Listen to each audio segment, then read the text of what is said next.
Quelqu'un m'a raconté une scène qui s'est passée dans une assemblée locale. Une assemblée où on parle de la dot. Pour eux, on ne doit pas prélever la dot. Parce que la dot n'est pas dans la nouvelle alliance. Aïe, aïe, aïe. La dot n'est pas interdite. La dot a des critères. C'est différent. On ne peut pas interdire ce qui n'est pas interdit, puisque la dot n'est pas une affaire qui est liée à l'évangile de Christ. La dot est une pratique dans les peuples. C'est une pratique coutumière dans les peuples. Est-ce qu'on réalise que lorsque Jacob est allé prendre Léa et Rachel, Laban lui a dit, dans notre coutume, on prend d'abord la grande avant de prendre la petite. Est-ce que Jacob a dit, bon, comme vous n'êtes pas des serviteurs de Dieu, moi je n'obéis pas à ça. Jacob s'est plié. Si ce n'est pas salutaire, ça ne bouscule pas ma foi, je peux me plier à certaines choses. La dot est une pratique coutumière dans les peuples et ça ne contredit pas la parole de Christ. Seulement, dans la coutume des Juifs, des Hébreux, la dot était en fonction de la virginité. Nous ne sommes pas des Hébreux, nous sommes des peuples des nations, nous sommes l'église de Christ.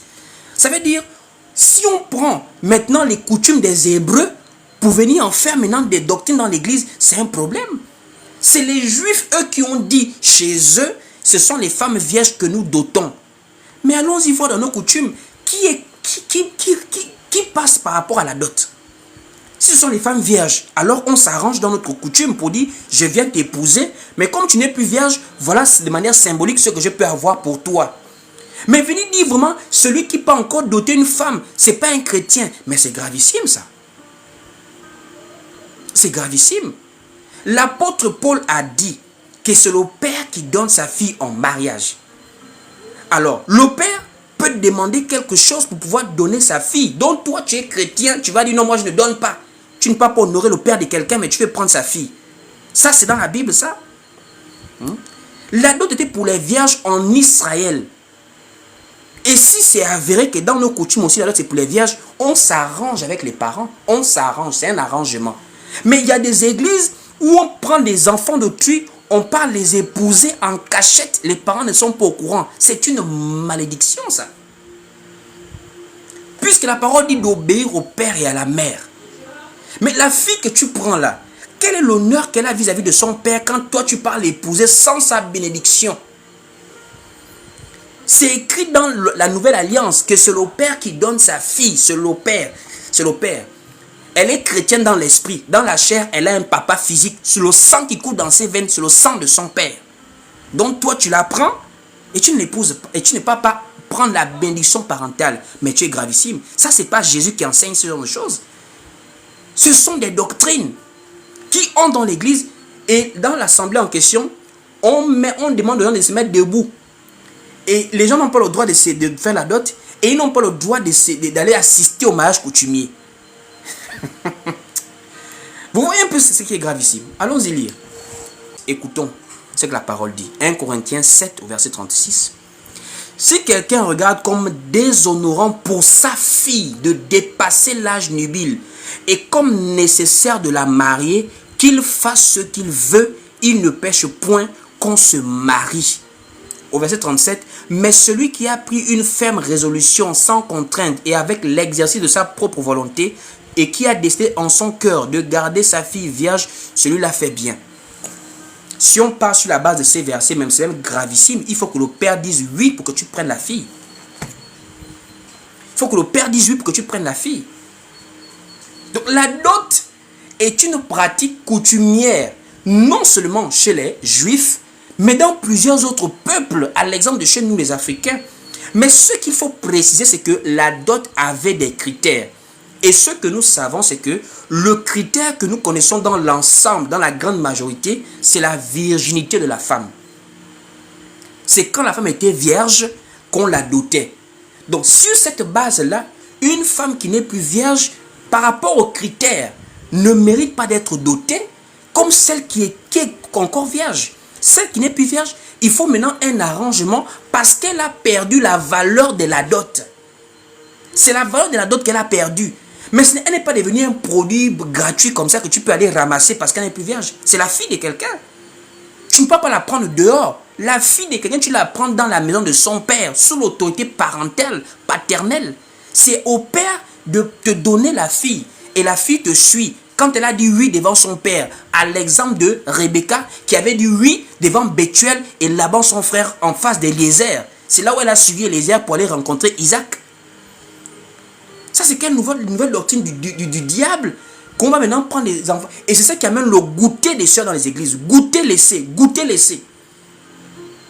Ça va dans la même doctrine qui est prêchée en Côte d'Ivoire. Il ne sait pas coucher, goûter une femme avant de l'épouser. Et il parle prendre le livre d'Exode où on dit si.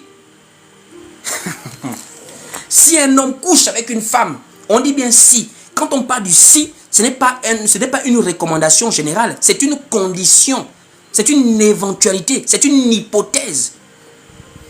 Comment vas-tu prendre l'éventualité pour en faire une doctrine pour dire il faut goûter la fille avant de l'épouser? Mais tu la goûtes comment? Puisque pour goûter, il faut la prendre. Mais tu n'as pas pris, mais tu la goûtes comment? On ne goûte pas les filles qui sont encore chez leur père. C'est de la prostitution.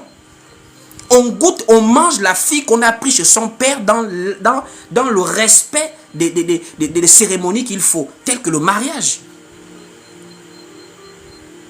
Maintenant, si tu veux justifier ça pour dire que de nos jours, ça peut flotter là-bas des choses bizarres que vous voulez expliquer là, explique ça comme ça, qu'il n'y a pas de doctrine biblique pour soutenir ça, mais tenons compte de nos réalités. De nos jours, des femmes ont des expériences, c'est compliqué, et dans le mariage, il y a beaucoup de difficultés après. Ça, je peux comprendre. Mais ne viens pas justifier qu'on goûte la femme avant de l'épouser parce que c'est dans la Bible. Tu ne peux pas enseigner ça dans la Bible, c'est une fausse doctrine. C'est pas parce qu'on ne répond pas à des gens qui pensent être dans la vérité. Ça là, un débat sur un plateau, quelqu'un ne peut pas gagner un débat comme ça là. Pour dire, faut goûter. C'est pas biblique ce genre d'enseignement là. Si elles ne sont plus vierges, mais est-ce que personne ne vous envoie prendre des femmes des vergers? Cherchez les vierges. Allez-y les prendre depuis 12 ans, 13 ans, observez-les, gardez-les au frais jusqu'à 18 ans, 20 ans. Personne ne vous force à prendre des femmes qui ne sont plus vierges. Elles ne vous ont pas appelé, elles ne vous ont pas forcé. En Christ, nous sommes de nouvelles créatures. Chacun a eu une vie, chacun a eu un passé. Si elle n'est plus propre à être dotée, mais ce n'est pas pour autant maintenant qu'elle est goûtable et laissée goûter. Donc tu pars goûter si ça flotte. Si ça flotte, tu laisses, tu vas encore goûter les autres. Bon, maintenant, si toi tu as une taille exceptionnelle, tu vas chercher à chaque fois où tu vas t'adapter et les femmes là qui vont venir les prendre. Donc les autres frères vont venir prendre des femmes que d'autres ont passé le temps à goûter pour voir si ça passe bien. Vous voyez un peu les doctrines du diable comme ça en fait. Vous voyez les doctrines du diable. C'est gravissime d'avoir la pensée que comme elle n'est plus vierge, elle est goûtable. Non, non, non. Une femme qui n'est plus vierge est une femme qui ne remplit plus les critères de la dot comme on la connaît. Mais ça ne veut pas dire que la femme qui n'est plus vierge, on doit maintenant la goûter n'importe comment. Si ça flotte, allez, on prend une autre. Si ça flotte, tu vas connaître toute l'église comme ça, en voyant que ça flotte. Nous ne sommes pas créés de la même manière. Ce n'est pas nous qui choisissons des tailles. Il y a des femmes qui ont des corps généreux. C'est-à-dire des petites filles, mais qui ont des corps généreux. Tu vas aller avec elle, mais même un grand de 40 ans, tu vas bien rentrer, alors que c'est une jeune femme. Alors que c'est une jeune femme. Donc, ce qu'il faut maintenant expliquer clairement, c'est que de nos jours, les femmes doivent être éduquées à rester vierges jusqu'au mariage. Elles doivent être éduquées. Parce que c'est une honte pour une femme d'aller dévierger en mariage. Ça, je suis d'accord. C'est une honte. C'est une humiliation. Il n'y a pas d'honneur d'épouser une femme qui n'est plus vierge. Je suis d'accord à prêcher ça comme ça. Parce que c'est biblique. C'est la femme vierge qu'on connaît. La femme vierge, la femme mariée ou la veuve. Mais les femmes dévergées là, ça, le mariage, je ne sais pas où elles se sont positionnées dans l'affaire là. Mais au jour d'aujourd'hui, il faut d'abord réaliser que ce sont des recommandations par rapport aux lois des juifs, à la vie sociétale juive. Ça n'a rien à voir avec l'église. Donc, ce sont les doctrines qui sont dans l'église. Et les gens à Libreville ici, je connais une assemblée qui prêche ça. La dot c'est interdit. Si vous partez assister à une cérémonie de mariage coutumier, vous ne venez plus dans cette église. C'est gravissime. Ce sont des doctrines d'hommes qui n'ont rien à voir avec l'évangile dans l'église. Qui n'ont rien à voir avec la sainte doctrine. N'oubliez pas que l'évangile, c'est pour les peuples des nations. Et les peuples des nations, ce sont des peuples qui vivent dans le désordre, qui ne respectaient pas les lois, par exemple comme les juifs. Mais comment tu vas aller dans les peuples des nations et être surpris qu'à 18 ans, beaucoup de femmes ne sont plus vierges? Ça, c'était en Israël.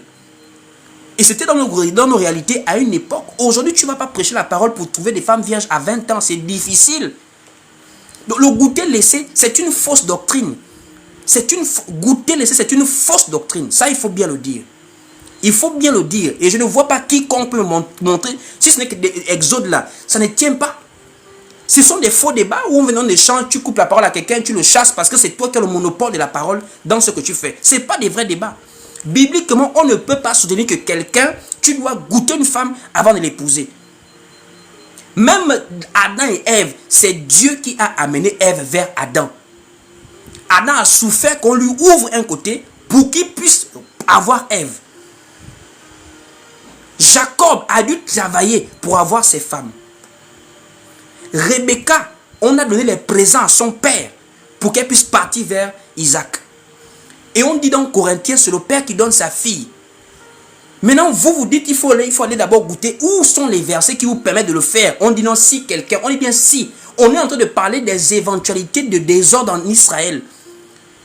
C'est un verset qu'il a pris, il fait de ça une doctrine, alors que c'est un verset qui parlait des mœurs en cas de litige. Si un homme couche avec une femme, il payera la dot parce qu'il a dévergé la femme. On ne parle même pas des mariages, on parle des paiements de la dot parce que la virginité c'était ça la dot, la virginité de la femme. Donc tu as fait un délit, mais tu vas au moins payer, même si tu ne l'épouses pas, tu vas au moins payer ça. Il faut bien expliquer la parole aux gens. Il faut bien expliquer la parole aux gens. Donc c'est l'une des fausses doctrines que nous voyons un peu partout dans les églises en fait.